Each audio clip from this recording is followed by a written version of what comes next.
Hello guys, and welcome back to my channel. My name is Anastasia, and in today's video we are going to be talking about how to like yourself for who you are. First of all, we need to realize that we're not perfect. We go through things in life and we will never be the perfect person, because the more perfect we try to be in our life, the more we will deceive ourselves. We also have to stop putting our worth in accomplishments, because if we just base ourselves on things we've accomplished in life or the next goal, we will never be happy. It's sort of a vicious cycle of always wanting more and more in your life. Your opinion about yourself should not depend on your goals, your accomplishments, and other people. And as hard as that is to do, you really have to form a good opinion of yourself and really not let it be affected by what other people think about you. Another thing too that is really hurtful to people's self-esteem and my self-esteem as well is when we compare ourselves. I remember when I compared myself, it just made me feel really bad about myself. Like, oh, how come they are there and I'm here? How come they're more forward than me in life? And I realized just doing that was toxic to my well-being. I realized that life is not a straight line and we are all given different cards and different challenges. Your challenge is not going to be the same challenge like someone else. Like, there's some people who are good in business but suck at relationships, and there's people who are good at relationships but suck at business. There's some people who are naturally good socially and others who are more introverted like me, and it took me a really long time to be very good socially. You get what I'm saying? So it's very important to not compare yourself, because that will just make you have more shame for yourself and not feel good with where you are, which brings me to my next point. Another part of liking who you are is accepting where you are right now, this moment. When we try to think of things like, oh my God, it could have been so much better for me right now. I regret this thing I did. If I did this in the past, I would have not been where I am right now. When we start doing that to ourselves, because I've done that a lot to myself, we start to feel guilty. We start to feel shame. We start to feel not good enough. No matter how good we were feeling before, when we start saying those type of words to ourselves, we're not feeling good anymore. In order to feel good, we have to realize that we are infinite beings. We have infinite potential, because when we limit ourselves and tell ourselves, oh, we can't do this, we can't do that, they just got that because they're special, we're still comparing ourselves. You have to stop comparing yourself. Your time will come, but the truth is you don't know, and you just got to be comfortable with the unknown, and you got to be comfortable that there are things in your life that are going to happen that you might not like. They happen to everyone, but it doesn't define you as a person. You know, sometimes you got to do certain things to get somewhere, but you shouldn't let those things define you. You get what I'm saying? Because we all go through hard moments and hard times, but that is not what makes us a good or bad person in life. You know, the more you share and the more you give, the more you will feel better about yourself, because the truth is it's not about what you have. And if it's what you have that makes you feel important, that's really shallow, and eventually you will not feel good and you will always want more and more. So instead of always seeing what you can get, think about what you can give. Okay, think about how you could be of service.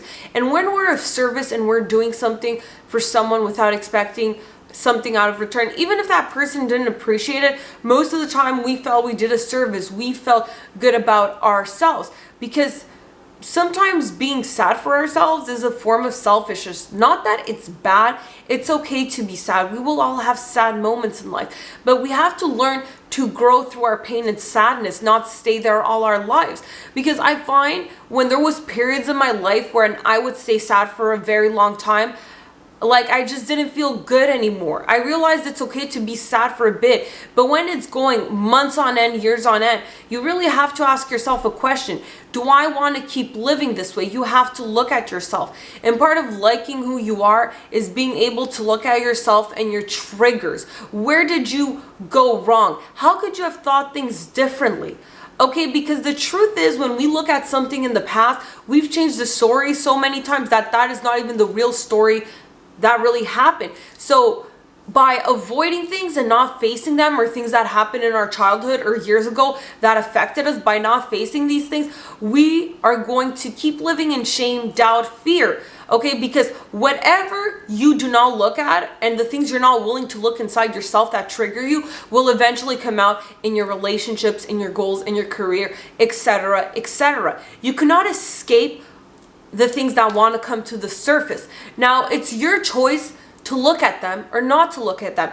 But I swear, when I started looking at the things that triggered me or why I felt sad, it went years back, okay? The meaning I would give to certain things that triggered me went years back. And I had to go back and look, wow, what happened that time? Why is this affecting me right now? How could I see things differently? And when you heal and are willing to look at those things, you're going to be like, you know what? I was strong enough to look at those things. Because face it, we live in a society where a lot of people live through escapism by avoiding what they need to face. And the more you escape, the more it's going to catch up to you. When an issue comes up, you have to be willing to look at it. And when you do this every time, you are going to start feeling better and better. And instead of feeling like a victim in your life, you're going to start feeling like a warrior, that you can handle these battles life gives you. Because life will not always be easy, guys, but you have to learn to love yourselves by willing to look at yourselves fully.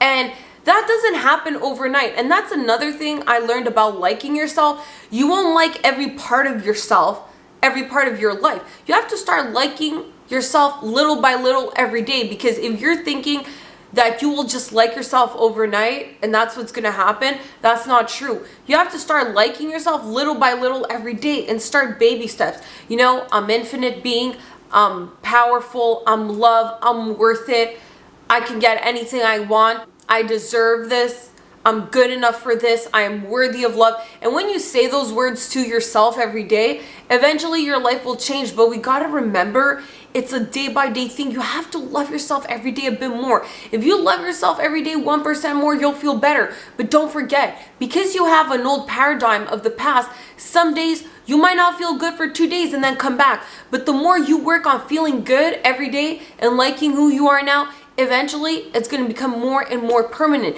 and your downtimes are going to be shorter and shorter, because life is not a straight line. It's like this, and like this. But sometimes it could be like this, you know? Anyways though, guys, I hope this video really helped you, and I hope you enjoyed it, and I will see you on the next one. Bye!